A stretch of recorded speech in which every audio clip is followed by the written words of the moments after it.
RD Congo-Tanzanie, voici les statistiques d'avant-match. Vous êtes sur Musique de Kin, votre destination ultime pour tout ce qui concerne le sport. Sur cette chaîne, nous vous parlons du sport dans toutes ses dimensions, et plus essentiellement des actualités les plus chaudes concernant la tanière de léopard de la RD Congo. C'est l'adversaire des Fauves congolais à prévision de la 3e et 4e journée des éliminatoires à la CAN. Les Taifa Stars qui occupent pour l'instant la 2e position du groupe H au classement partiel avec 4 points juste derrière la RD Congo qui compte 6 points sur les 6 possibles après avoir enregistré 2 victoires de suite lors de la première et la 2e journée. Alors, RE accent aigu TE accent aigu non. L'historique de confrontation entre ces deux nations qui remonte notamment depuis 2009 et depuis leurs 6 matchs ont été disputés entre ces deux sélections. Les statistiques faut étendre de 2 victoires pour la RD Congo, 3 résultats nuls et une seule victoire pour la Tanzanie. Était pour les comptes de la 3e journée de la phase de groupe de la dernière CAN à Côte d'Ivoire. Les scores nuls et vierges avaient sanctionné la partie mais avec une qualification de la RD Congo à 8e de finale. Les tout premiers matchs avaient lieu le 9 mai 2009, un match amical. La RD Congo s'était imposée devant la Tanzanie par 2-0. 3 ans plus tard, toujours en amical, soit le 23 février 2012, 0 but partout était le score final. Le 27 mars 2018 à Dar es Salaam, la Tanzanie avait surclassé la République démocratique du Congo par 2-0, ce qui est l'unique victoire des Taifa Stars face aux Léopards. Le 2 septembre 2021, pour les contre-éliminatoires de la Coupe du Monde Qatar 2022, la RD Congo et la Tanzanie s'étaient quittées dos à dos, 1 but partout, au stade Mazembe de Lubumbashi.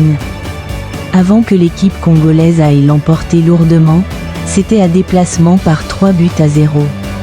Au stade national Benjamin Mkapa de Dar es Salaam dans les cadres des 6 éliminatoires. La dernière confrontation, c'était à phase de groupe de la dernière Coupe d'Afrique des Nations, ni vainqueur, ni vaincu entre les deux pays qui s'étaient quittés sur le score vierge de 0-0. Alors, la Tanzanie, depuis la CAN, a joué déjà 5 matchs, y compris les matchs de la RD Congo.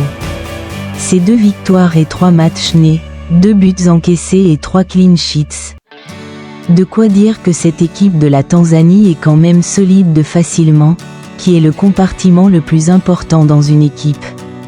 Cette sélection qui est portée par Ahmed Suleiman, justement sélectionnaire, agit pour l'Est saint de 54 ans. C'est lui qui conduit de main de maître cette sélection de Taifa Stars de la Tanzanie. Il est allé arracher une victoire à Côte d'Ivoire, 2-1 face à la Guinée, ce qui veut dire que la Tanzanie ne sera pas un adversaire facile à manœuvrer. C'est un adversaire compliqué à jouer, que ce soit à Kinshasa ou à Dar es Salaam. Côté congolais, outre les matchs disputés à la Coupe d'Afrique des Nations, 2 matchs aux éliminatoires de la Coupe du Monde et 2 autres aux éliminatoires de la Coupe d'Afrique. 3 victoires et un match nul qui était face au Sénégal.